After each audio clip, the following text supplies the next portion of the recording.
Abre aspas, o primeiro jornal multidigital do eixo SP-Rio. Abre aspas. Apoio Sicredi. Gente que coopera, cresce. Quinta-feira, 28 de maio, ao vivo pelos Facebooks da SP-Rio+, e do Jornal Vale, está no ar o Abre Aspas, direto dos estúdios da SP-Rio+, no Jardim Aquários, em São José dos Campos, São Paulo. Os destaques desta edição: Estado flexibiliza a quarentena e RM Vale terá mudanças a partir de segunda-feira.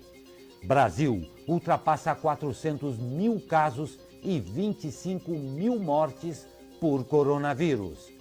Justiça homologa acordo por Hospital do Teatrão em São José dos Campos. Bolsonaro veta aumento para servidores até o fim de 2021. Campos do Jordão registra temperatura negativa. Essas e muito mais notícias na edição de hoje do Abre Aspas, ao vivo, logo após o comercial. Fique com a gente.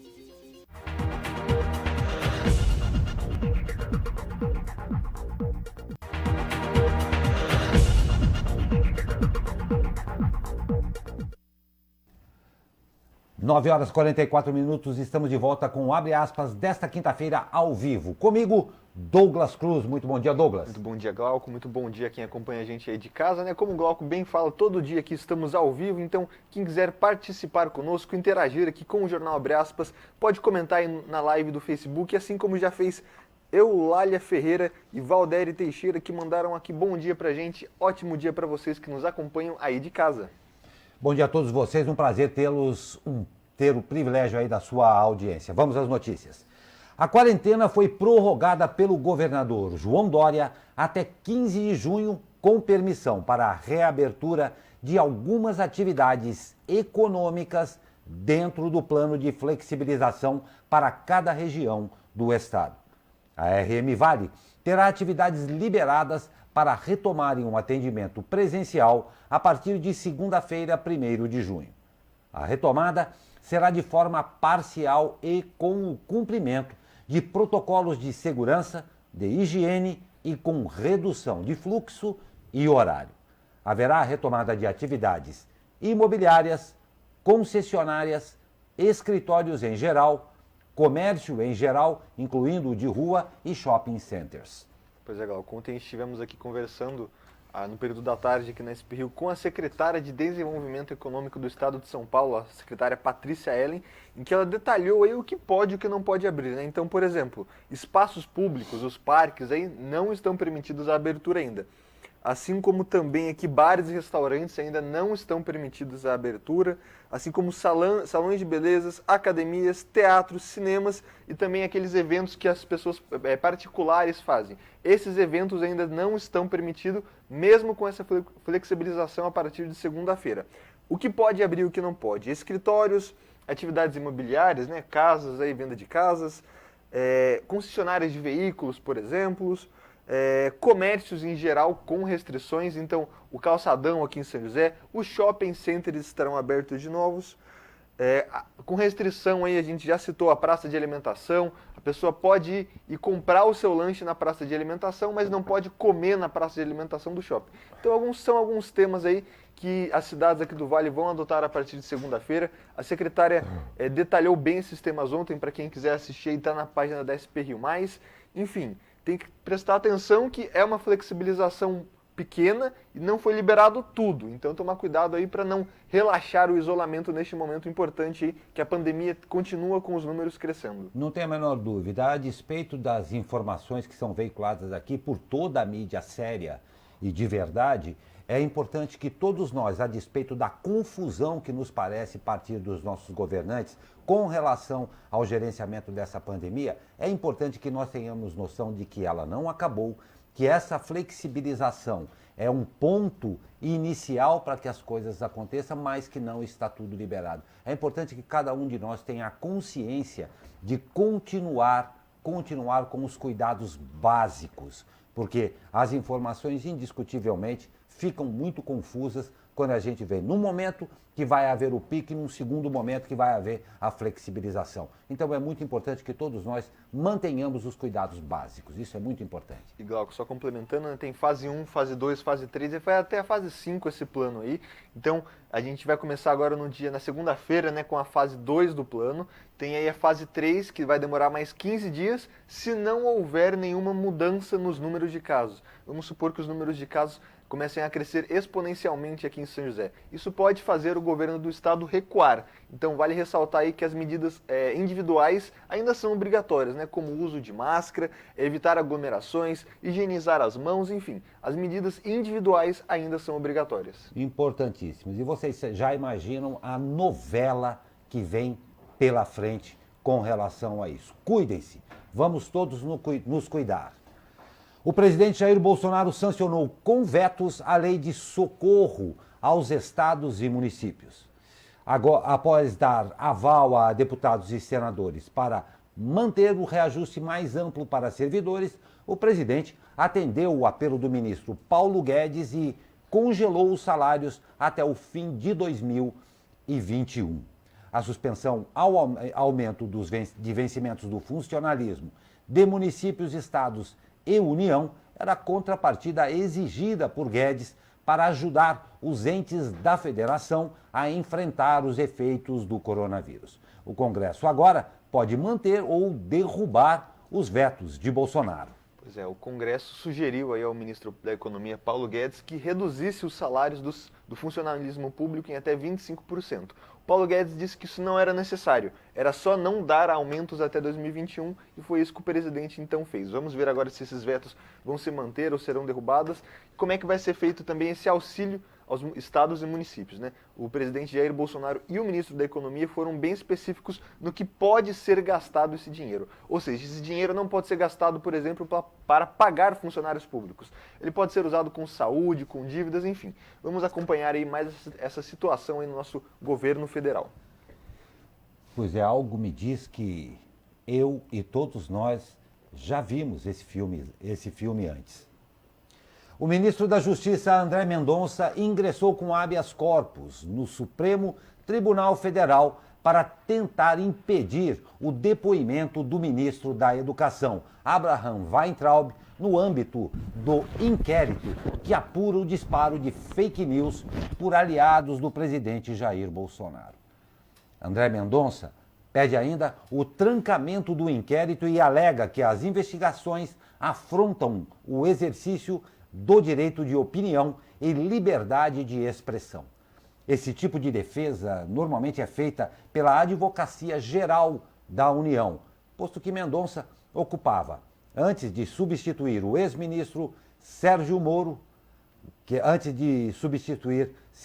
Bolsonaro se manifestou sobre o tema, afirmando que algo muito grave ocorre com a democracia.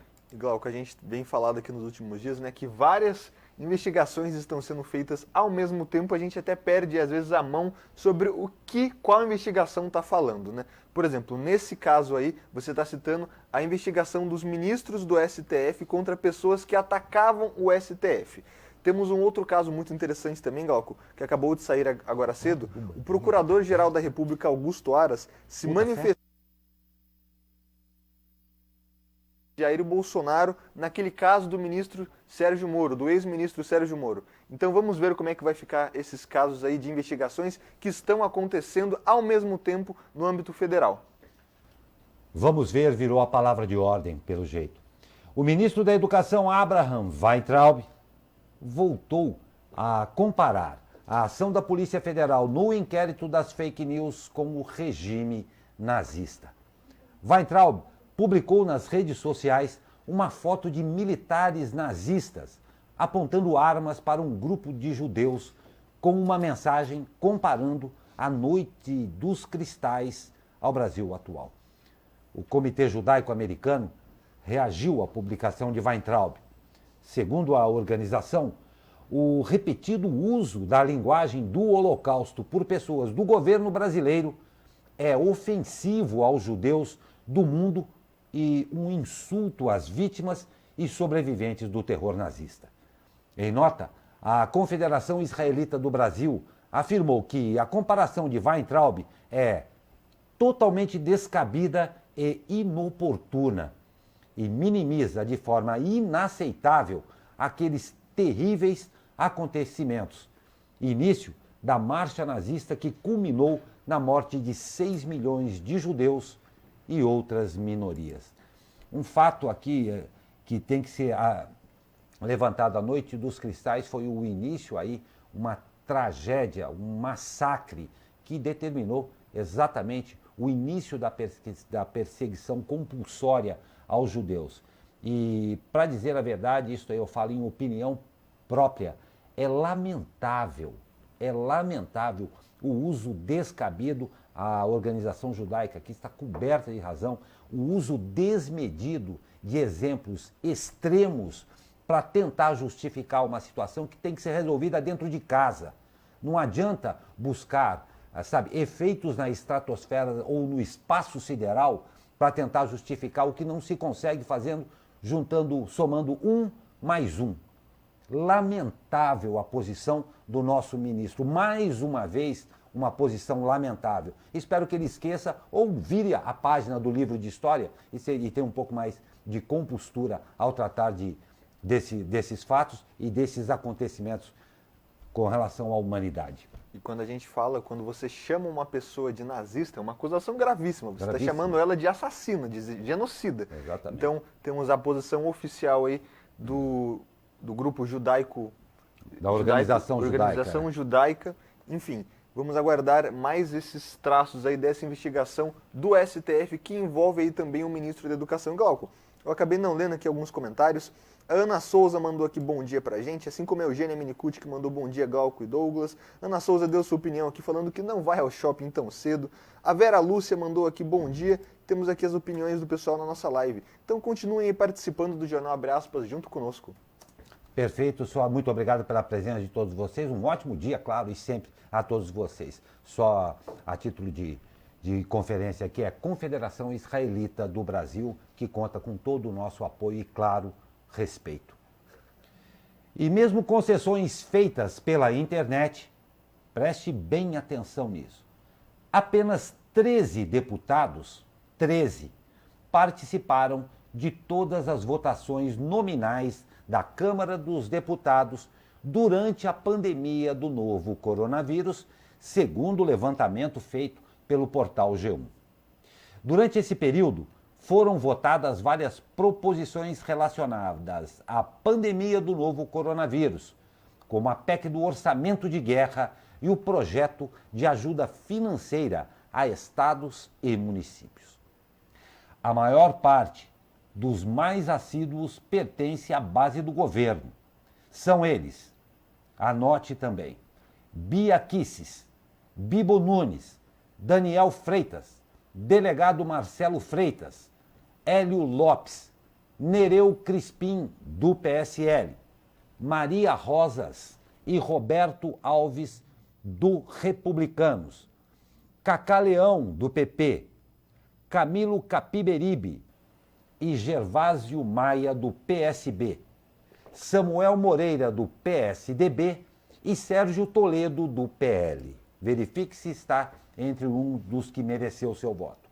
Agora, mais atenção ainda. Os 10 deputados federais que mais estiveram ausentes, que não foram, que não participaram, são, por ordem, preste bem atenção, Boca Aberta, do PROS, Fábio Faria, do PSD, Newton Cardoso, do MDB, André Fufuca e Arthur Lira, do PP, Paulo Bengston, do PTB, José Nunes, do PSB, Professor Alcides, do PP, Reinhold Stefanes, do PSD e Igor Canário, do DEM.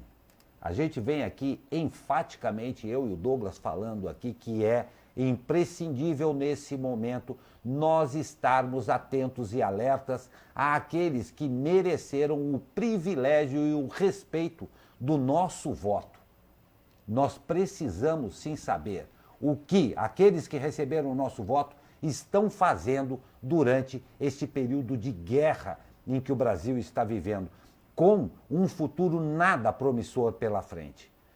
Acabaram aqui de ver a relação dos que participaram e dos que não participaram. E um lembrete, para você que está profundamente preocupado com o seu candidato, é que o fundo eleitoral continua intocado.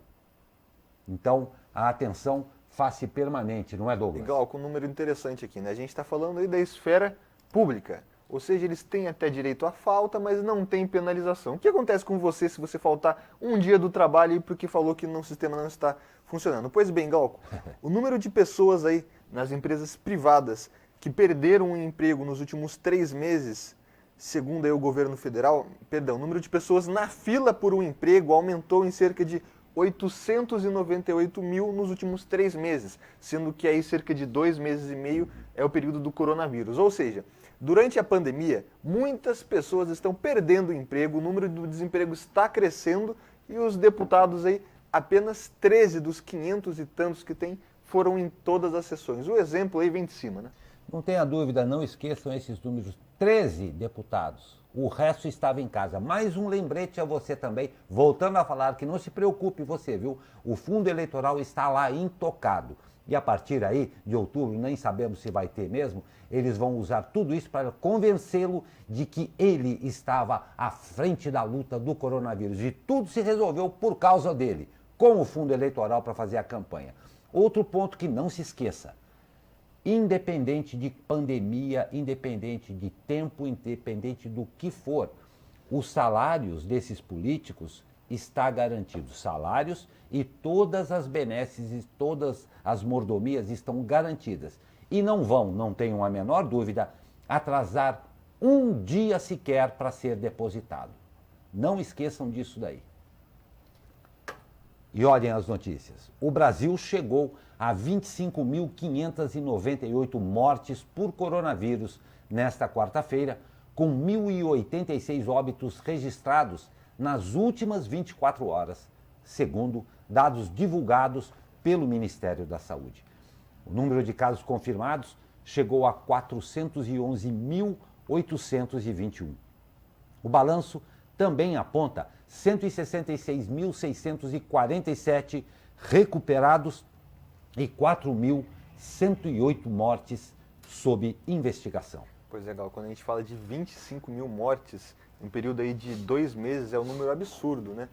25 mil mortes são 25 mil pessoas mortas que não caberiam, por exemplo, no estádio do Martins Pereira. Então, é um número muito grande, a gente tem que se atentar aos números, tem que pegar o número de recuperados como um possível fator de esperança, né? Mas mais de 400 mil infectados significa aí que o coronavírus está amplamente disseminado no Brasil e a gente deve sempre tomar cuidado com a doença. Não tem a menor dúvida, e nós estamos falando aqui dos mortos, né, Douglas? Mas o volume acaba sendo muito maior, porque são 25 mil mortos que provavelmente tinham família. Então, o número que isso daí proporcionalmente acaba afetando é imenso. Então, a gente vem falando, como toda a mídia aqui, também a respeito dos mortos em números unitários. Mas esse número tem uma tendência de extrapolação enorme, afetada a vida de 25 mil famílias aí. E nem todas as famílias têm uma ou duas pessoas. Nós estamos falando aí de um problema social enorme, enorme mesmo. E as pessoas fumantes infectadas com o novo coronavírus têm 14 vezes mais chances de morrer do que as não fumantes. O alerta é da Sociedade de Cardiologia do Estado de São Paulo, que esta semana lançou uma campanha voltada à conscientização sobre os perigos de fumar. Segundo a Associação de Cardiologistas, o tabagismo enfraquece o sistema imunológico e torna mais lenta a reação do corpo às infecções.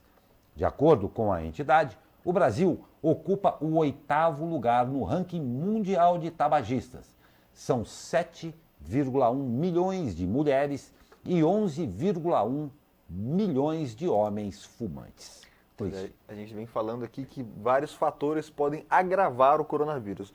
o fumo é um deles, a gente tem a diabetes, pressão alta, a idade mais elevada. Então essas pessoas aí têm que tomar uma atenção um pouco maior, porque a gente vem falando que sim, a mortalidade do coronavírus é baixa, flutua aí entre 5 a 10%. Mas algumas pessoas aí têm essa mortalidade mais elevada por alguns fatores, o cigarro é uma delas. Então fique atento aí com o seu hábito de vida, principalmente durante essa pandemia. Não tem a menor dúvida. E uma coisa, Douglas, não sei se você concorda comigo, vocês também, telespectadores, que um fator positivo de tudo isso que está acontecendo é que houve um acelerado e contundente respeito maior à saúde e aquilo que você falou também, aos hábitos. Eu acredito que ao passar tudo isso, e vai passar, deixar bem claro isso daí, muita gente vai ter um novo hábito de vida, tanto no setor alimentar, quanto de hábitos e costumes, mesmo os vícios.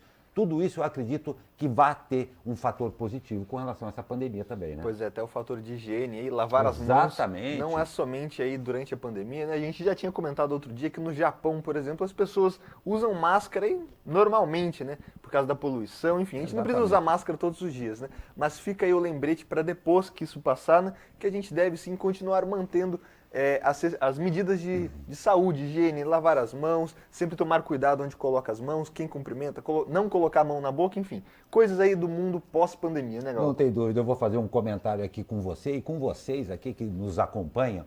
Um fato interessante em conversa com amigos, e as conversas estão sendo aí virtualmente hoje em dia, mas todo mundo está tendo tempo, muito tempo para pensar. Todo mundo conhece a frase o pé sujo, o bar pé sujo, o botequim, ou aquele barzinho meia boca, ou aquele estabelecimento meia boca, que você acabava frequentando porque precisava comprar uma coisa ou outra. Engraçado que ontem, em comentários na rede, num grupo, já há uma noção muito clara de que esses lugares acabou, estavam com os dias contados e agora efetivamente acabou. Aquele mercadinho que era imundo o tempo inteiro, não vai mais poder ser, porque a própria população já está se conscientizando que não vai mais nem entrar nele. Não é mais admissível certas coisas que antes passavam batido. Então até os comerciantes que tinham pouquíssimo cuidado, com o reboco de loja caindo, com o mercadinho com cano estourado, vão ter que rever os seus posicionamentos, porque a população não vai mais aceitar esse tipo de falta de higiene gratuita. É um fator interessante também. Mas vamos a um pequeno comercial e já voltamos. E claro, a gente quer a sua participação aqui. Rapidinho já voltamos, fique com a gente.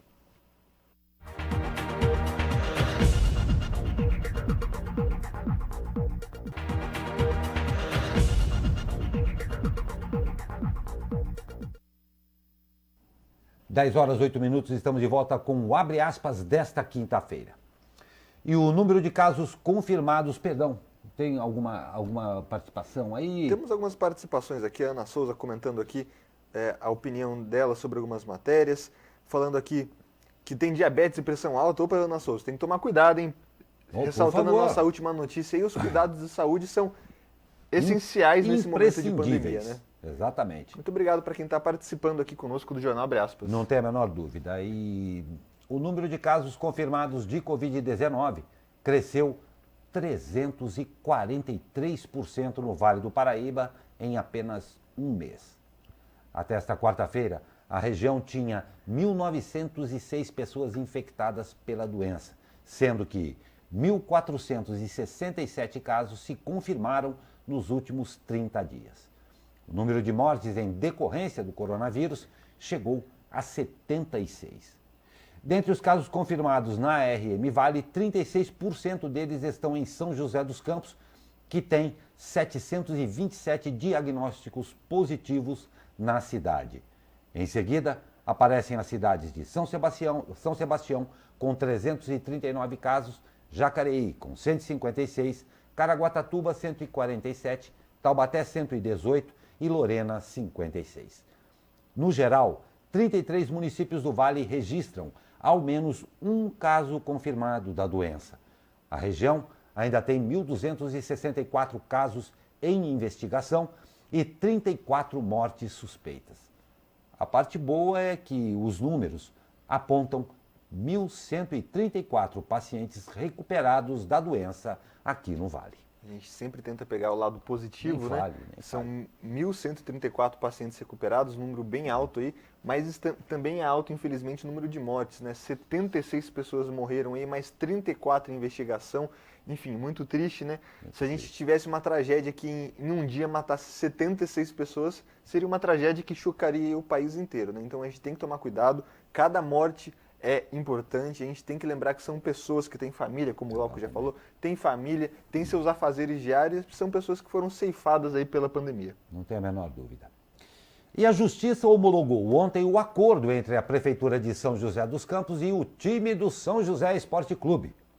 O acordo permite que a Prefeitura construa um hospital de retaguarda dentro do complexo do Teatrão, na região leste da cidade. A liberação ocorreu após a diretoria executiva do clube concordar com uma troca de espaço proposta pelo município. Atualmente, a Prefeitura possui 70% do espaço do Teatrão e a Águia do Vale outros 30%. Pela proposta, a Prefeitura iria realizar uma troca nos terrenos para ficar com um espaço mais próximo ao Hospital Municipal, mantendo a divisão 70-30.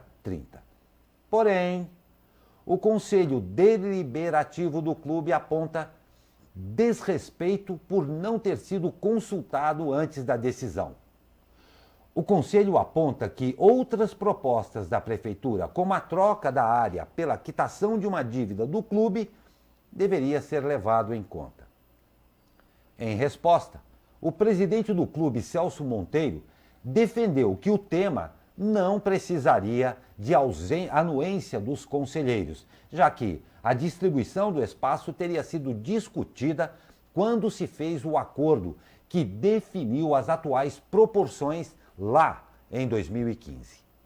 Para ele, somente seria necessário o aval do Conselho caso estivesse em discussão a permuta da área, conforme o município havia proposto anteriormente. Eu não tenho a menor dúvida que se inicia aí mais uma novela. Vamos ver. Douglas, o que você acha? A gente tinha cobrado ontem que da Justiça, do Poder Público em geral, tivesse uma posição rápida com relação ao Teatrão, saiu. Só que daí o São José Esporte Clube está tendo aí uma batalha interna, né? Enfim, o hospital de retaguarda pode vir a ser importante, no caso aí de aumento exponencial aqui nos casos da cidade, e ele tem uma proximidade, o Teatrão tem uma proximidade ao hospital municipal, o que possibilitaria aí a criação desse hospital, mudança de alas, enfim, pode vir a ser muito importante, a gente sempre espera que nem chegue a ser usado, né? Mas enfim, vamos aguardar aí como é que a Prefeitura vai lidar com este caso agora, já que a Justiça já autorizou o acordo. Muito importante, é importante lembrar também, claro, a Prefeitura como vai lidar, que já virou um litígio, mas principalmente nós vamos acompanhar de perto aqui o como o São José Esporte Clube vai lidar com isso, com sua presidência, com seu conselho deliberativo. A população vai querer saber, sim, qual é o posicionamento os senhores conselheiros que não foram ouvidos. É preciso, e nós vamos dar essa notícia aqui, é preciso saber e dar uma resposta à população. A Prefeitura que tome as suas atitudes e, principalmente, o São José Esporte Clube, que dê uma resposta condigna à população referente a esse fator. E em Jacareí, a Justiça aceitou uma denúncia do Ministério Público e tornou o prefeito Isaías Santana, do PSDB, réu por improbidade administrativa. Isaías tem 15 dias para apresentar uma contestação no processo. Ele disse que irá recorrer. No processo, a promotoria aponta que o prefeito teria agido ilegalmente ao autorizar a ligação da rede de esgoto em loteamentos irregulares no Parque Imperial e no Jardim Pedra-Mar em 2018. Segundo a promotoria, a ligação deveria ser feita com toda a infraestrutura necessária, o que não teria ocorrido e, desta forma, colocado em risco o meio ambiente. Na época, o prefeito justificou que a Defensoria Pública havia obtido uma decisão judicial que permitia que 2 pessoas fizessem a ligação em locais antes não autorizados e que, Depois disso, ele optou por estender a medida para outras 118 residências. Em nota, o prefeito disse que a situação, tema da ação, já está resolvida e que irá recorrer. A defesa do prefeito chegou a apontar que a ação tratava de um revanchismo da então promotora do meio ambiente, Elaine Taborda de Ávila, pois o prefeito havia ingressado com uma representação contra ela em 2019, junto à Corregedoria do Ministério Público. O Ministério Público defendeu que divergências entre o prefeito e a autora da ação não deveriam impedir o andamento do processo. Pois é, essa notícia aí foi bem extensa porque trata-se de uma novela desde 2018, né?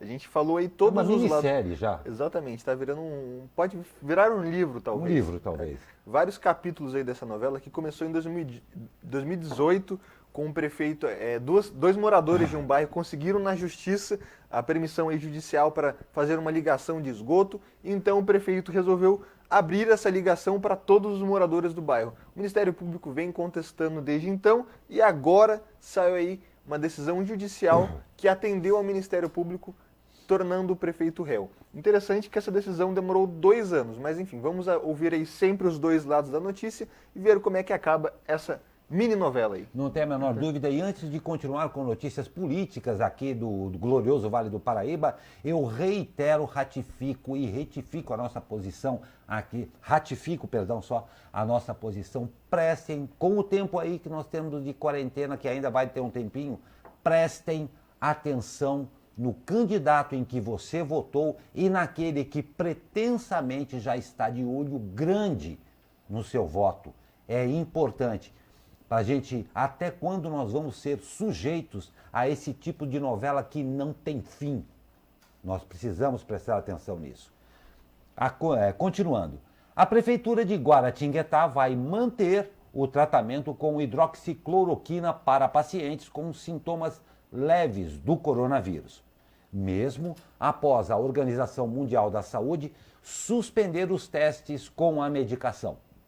Estudos recentes mostraram que a droga não é eficaz contra a Covid-19 e pode aumentar a taxa de mortalidade.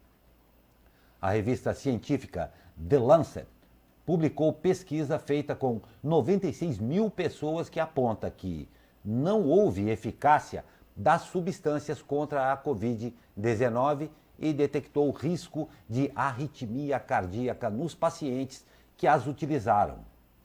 A hidroxicloroquina ou cloroquina? Cloroquina. Cloroquina mesmo, e tem uma outra derivação aqui. Guaratinguetá anunciou que passaria a utilizar a hidroxicloroquina para pacientes com sintomas leves em 15 de maio.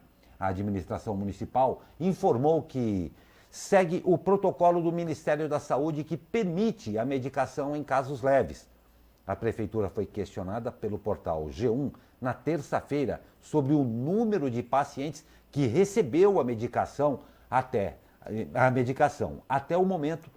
Como vocês já podem imaginar, o número não foi informado. Exatamente, esse remédio aí com nome difícil, né? Cloroquina, hidroxicloroquina, ainda não tem a eficácia comprovada. O Ministério da Saúde liberou, então as prefeituras aí estão orientadas que podem usar já com sintomas leves. Cabe aí ao paciente e ao médico agora decidir se quer ou não fazer aí o uso contínuo do remédio, né?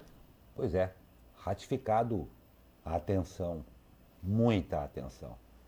A Prefeitura de Lorena iniciou na terça-feira a distribuição do Programa de Renda Emergencial Temporária, que destina um total de R$ 1.400.000 a quase 6 mil famílias. A entrega está sendo realizada a domicílio por equipes da Secretaria Municipal de Saúde. De acordo com a Prefeitura, no ato da entrega é necessário apresentar um documento com foto e assinar o termo de recebimento. Vale destacar que somente o beneficiário poderá receber o cartão. Os beneficiários do programa que não forem encontrados nas residências durante a entrega poderão retirar os cartões na próxima semana no Mercado Municipal de Lorena, de terça a sexta-feira, das 8 às 17 horas. As famílias contempladas pelo programa Renda Emergencial Temporária vão receber 2 parcelas de R$ 122 por meio de um cartão.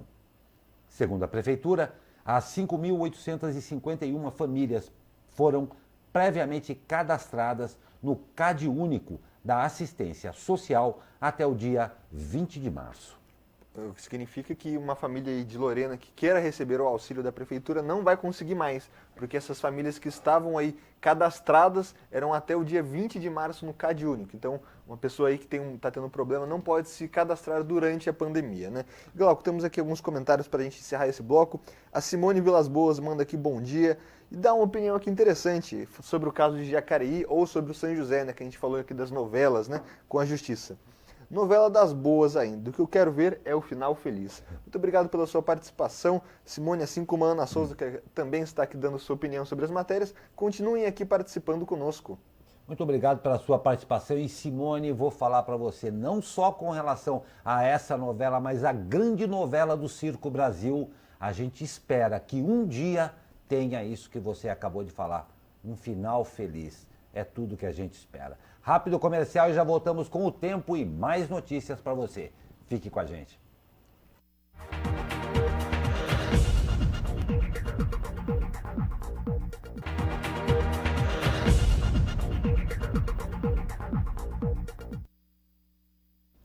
Dez horas e 23 minutos, estamos de volta com o Abre Aspas desta quinta-feira, que ainda gelada, e aí alguns flocos de nuvem no céu. Vamos saber como é que fica o tempo com ele. Fala, meu amigo Caio Souza, muito bom dia. Fala, Glauco Turzi, muito bom dia. Mais uma vez, a madrugada foi gelada aqui na nossa região, né? Com temperatura mínima na casa dos 5, 6 graus aqui no Vale do Paraíba. E o dia está começando com um céu mais nublado e nevoeiro em alguns pontos. Mas um sistema de alta pressão vai manter o tempo estável hoje. Já ainda agora pela manhã, essa nebulosidade vai diminuir e o sol vai brilhar forte, sem a presença de nuvens ao longo de todo o dia. As temperaturas máximas ficarão na casa dos 26 graus no Vale do Paraíba e no litoral, 25 em São Paulo e 15 na Serra da Mantiqueira. Nós não temos previsão de chuva para hoje e a umidade relativa do ar vai ficar aí abaixo dos 30% novamente, também no período da tarde. Essas condições de tempo devem permanecer aqui na nossa região pelo menos até o próximo domingo. A diferença é que as temperaturas à tarde devem ir subindo gradativamente, mas as madrugadas seguirão bem frias.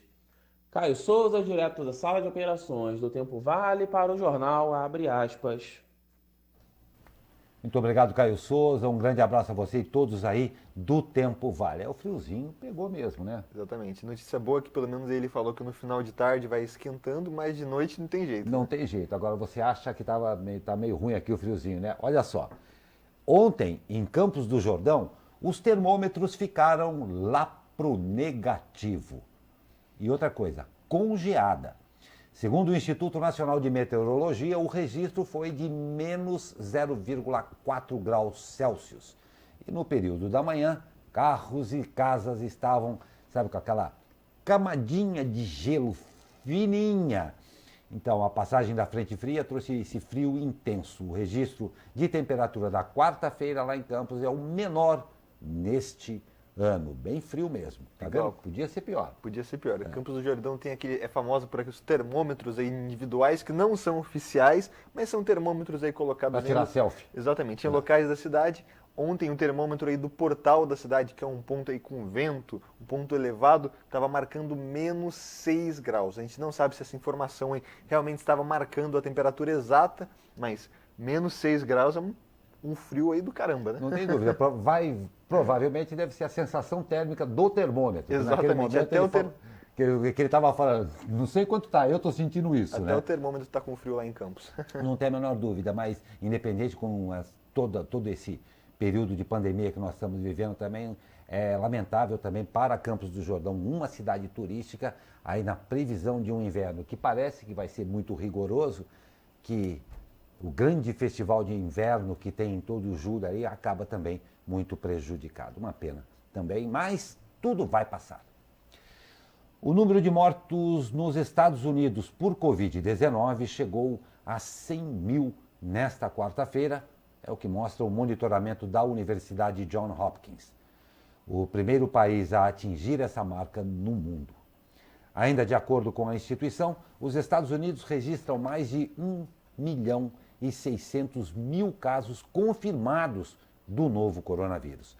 A marca foi atingida no momento em que o presidente Donald Trump pede o início da reabertura das atividades econômicas em todo o país. Embora o ritmo no número diário de mortes por Covid-19 tenha caído em Nova York, cidade mais atingida pela pandemia, outros estados ainda registram alta nos contágios da doença. Pois é, Glauco, esse ranking aí infeliz que a gente não queria estar, tem Estados Unidos aí, agora falando dos casos de coronavírus, né? Mais de 1.700.000 casos de coronavírus. O Brasil em segundo, tá? Já estamos em segundo nesse ranking, com cerca aí, como a gente falou no começo do dia, com mais de 400.000 casos. Depois aparece a Rússia, com 379.000, Espanha, Reino Unido e Itália.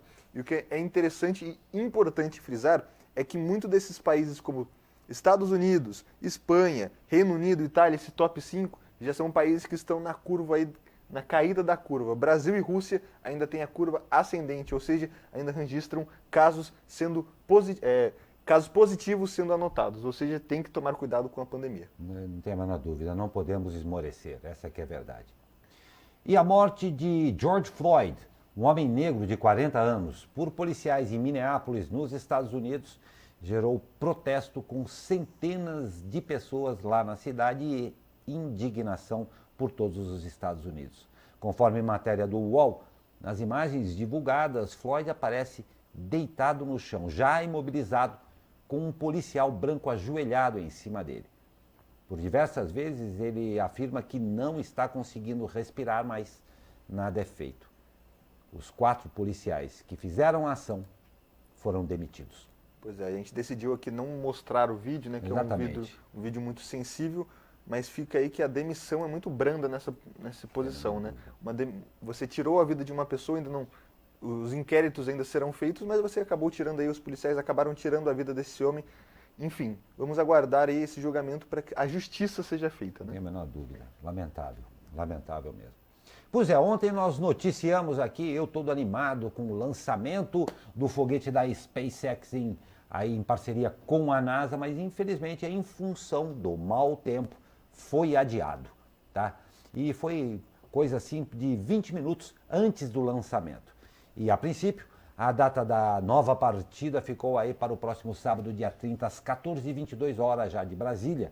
E até o momento do cancelamento, uma coisa que é uma ótima notícia, todos os sistemas do foguete foram considerados normais nas checagens preparatórias. Eu sei que o Douglas vai rir de mim, assim como todo o resto da redação aqui também, mas para mim foi bom, sábado às 4h22, porque estarei em isolamento na minha casinha, farei O notebook aberto, irei assistir aí e torcer muito por mais esse empreendimento que com certeza acaba aí privilegiando e prestigiando toda a humanidade. Seu xará, então, ficou para sábado subir. Exatamente, o astronauta aí, Douglas, não lembro o sobrenome agora, lá da SpaceX, da NASA, vai provavelmente ao espaço no sábado, primeira empresa privada do mundo a colocar aí um foguete em órbita com os astronautas, né?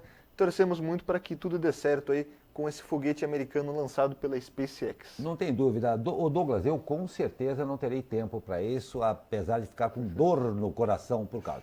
Mas você, que é bem mais novo, muito mais novo, quem sabe com essa nova fase aí, se popularize os voos comerciais ao espaço, você pode estar na lista aí para subir, hein? Quem sabe a gente vem falando aqui que a NASA tem um plano aí de até 2030 habitar Marte, né? Por que não, né? Uma nova casa, né? Não precisa nem ser Marte, mas se você conseguir ir até a estação espacial, tirar uma selfie ou fazer uma entrada direta da estação espacial, olha que bacana, hein? Já está excelente. Diria mais, e até a NASA para mim já está excelente. Então fecho, isso daí ainda dá tempo de eu fazer. Exatamente. Que bom, é isso aí. E vamos de esporte, o São José Esporte Clube. Atlético Joseense e Mantiqueira de Guaratinguetá participam hoje de uma videoconferência com a Federação Paulista de Futebol e com os demais integrantes do Grupo 5 da 4ª Divisão Especial. Na reunião, poderá haver alguma definição de datas e até mesmo protocolos de segurança para o início do torneio, que deverá também passar por reformulação. Dos 42 clubes inicialmente inscritos, muitos poderão desistir por conta da indefinição financeira. E o rebaixamento para a nova 5ª divisão do ano que vem já tinha sido descartada. Para uma possível volta do campeonato, é praticamente certo que os jogos serão sem torcida no estádio. Pois é, uma tendência nova aí do mundo pós-pandemia, porque a pandemia ainda não acabou, né? Do mundo da pandemia, jogos sem torcida no estádio, né? Porque a aglomeração de pessoas aí é completamente impensável nesse momento de pandemia. Vamos ver aqui como é que fica o nosso querido São José na temida 4ª Divisão Paulista, né? Não tem dúvida. Pelo visto, pelo jeito, né, não vai ocorrer essa queda para a 5ª divisão fora de campo. A gente torce que para dentro de campo, então, o São José tem um êxito aí para conseguir subir para a 3ª, 2ª e assim voltarem a seus tempos de glória. Não tem dúvida, todo mundo aí ansioso pela volta do futebol e de todos os esportes, claro. E agora uma sugestão cultural aqui da SCP Rio, da nossa gloriosa redação. O filme brasileiro A Vida Invisível, de Eurídice Guzmão, foi vencedor da mostra Um Certo Olhar, do Festival de Cannes. Com isso, a produção dá ao Brasil seu primeiro prêmio principal da competição paralela do evento. Conforme matéria aí do G1, o filme, dirigido pelo cearense Karim Ainous, narra a trajetória de duas irmãs cariocas nos anos 50, cujos sonhos são soterrados pelo peso de uma sociedade machista. Fernanda Montenegro e Carol Duarte dividem o papel de Eurídice. O filme tem estreia prevista para novembro no Brasil, se a pandemia deixar.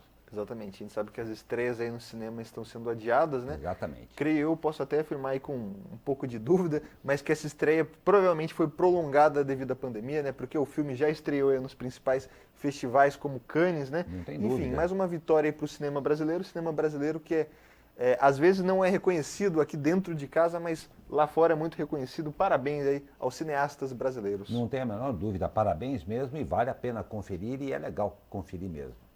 E olha só que legal, a gente está chegando ao final e sempre a gente quer dar aquela levantada no astral. Olha só, um dia de comemoração no Hospital Universitário Oswaldo Cruz, em Santo Amaro, na área central do Recife. Heitor, olha que belezinha aí, de 3 meses, deixou a unidade, a UTI ontem, e a equipe médica atestou que ele está curado do Covid-19. Sob aplausos de médicos e enfermeiros, o bebê saiu nos braços da mãe, Maria José, de apenas 17 anos. A equipe fez questão aí de participar dos festejos que marcaram a alta. Que coisa bacana isso, né, Douglas? Muito legal, olha aí, que belezinha. Isso que mostra aí que o coronavírus também chega nas crianças, mas que o mais importante é que elas também se curam, né? Não tem a menor dúvida. E olha só, de um extremo ao outro, em Massachusetts, nos Estados Unidos, uma mulher de 103 anos sobreviveu à Covid-19. A brava polonesa Jenny Stadina foi a primeira a testar positivo para coronavírus lá em sua casa de repouso. E aí, conforme a matéria lá do Correio Brasiliense, em comemoração por ter se livrado do vírus, a senhora abriu uma cerveja. De acordo com a neta, Shelly Gunn, Ginny não entendeu muito o que era a Covid-19, mas se sentia muito doente. Ela conta que até mesmo recebeu uma ligação do asilo pedindo para que fosse visitar a avó para dizer adeus. Apesar disso, a polonesa derrotou o vírus. No dia 13 de maio, Jenny já estava bem novamente. Essa velha avó polonesa nossa derrotou oficialmente o coronavírus, disse o marido de Shelley, Adam Gunn. Realmente, uma brava e uma grande lição, né? Exatamente, a gente foi de um extremo a outro para trazer essa mensagem de esperança, né? Que desde os bebês até os idosos aí mais longevos, né? Como essa senhora de 103 anos que comemorou como? Bebendo uma cerveja. Então vamos ter esperança, vamos ter cuidado com os cuidados individuais, mas sempre manter a esperança que isso vai passar, né, Glauco? Vai passar, nem fale, vai passar mesmo. E não só com relação à cerveja, mas eu creio que um ato absolutamente emblemático, a comemoração dela, mais uma vez, não fazendo apologia a bebida nenhuma, mas as pequenas comemorações, os pequenos atos e os pequenos gostos devem ser cultivados. Está aqui o grande exemplo da Jenny, essa polonesa com 103 anos que venceu o Covid e quem sabe por gostar muito de cerveja, achou que era o bom momento de brindar a vida e comemorar com alguma coisa que ela gostava. Vamos fazer isso daí pelo menos uma vez por dia, comemorar a vida e fazer alguma coisa de que realmente a gente goste, tá bom? Estamos chegando ao final do Abre Aspas desta quinta-feira, meu caro e querido Douglas. Mais uma edição. Mais uma edição, mais uma semana que passa voando aí. Amanhã teremos mais uma edição com aí a tão aguardada segunda-feira com a flexibilização aí do comércio, né, Glauco? Não tem a menor dúvida, e além da flexibilização, para os nossos amigos que já estão achando que estão no Polo Norte, que venha uma alta na temperatura para o final de semana aí, né? Então, um ótimo dia para você, muito obrigado pela sua audiência e o privilégio de você nos acompanhar. E amanhã estamos de volta com mais um Abre Aspas e, claro, esperamos por todos vocês. Ótimo dia e até lá.